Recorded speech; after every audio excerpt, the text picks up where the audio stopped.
биздин багыбызга келген экен. 23 жылы мына тетик аябай чоң секирип болгон атпайбы? Эң чоң карыздын көлөмү келип калды бизге. Быйыл 40 деп атабыз, эндиги жыл андан да көп келет. Мына жалпы жонунан 330 миллион долларга төлөй турган убактыбызга жетип калды. Мен Алмаз Шаршенович менен капа болгонум ушундан эле болду да. 20 жылдык кредит деген аябай аз. 1-2 миллиард сом деген аябай көп бизге. Анан сиз кете электе эле төлөй баштайбыз. Жол акча алып келбейт, ТЭЦ акча алып келбейт, датка кемин акча алып келбейт. Анан кантип кутулабыз деп кичине көз карашыбыз ушу тышкы карыз боюнча кичине дал келбегендиктен мен финансы министрлигинен кеттим да.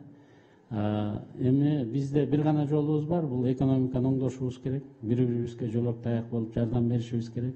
Жана акча төлөбөй аткандарды, салык төлөбөй аткандардын баарын бул дагы тышкы карыз салыктын эсебинен төлөнөт.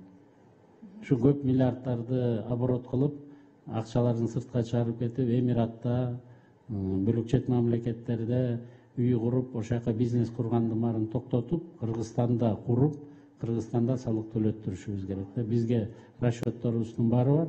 Мен экономика жана финансы министри вице болуп келерим менен DCCI деген программага киргенбиз. Коронавирустун убагында өнүгүп келаткан өлкөлөр 3 жылдык тайм-аут алгандан мүмкүнчүлүгүн колдондук. Эми азыр переговорлор жүргүзүп атабыз, реструктуризациялар боюнча тышкы карыз. Бирок акыркы жолугушуусунда дагы урматтуу президент Садыр Нуркожоевич Си Цзиньпин Кытай өлкөсүнүн жетекчисинен суранган экен.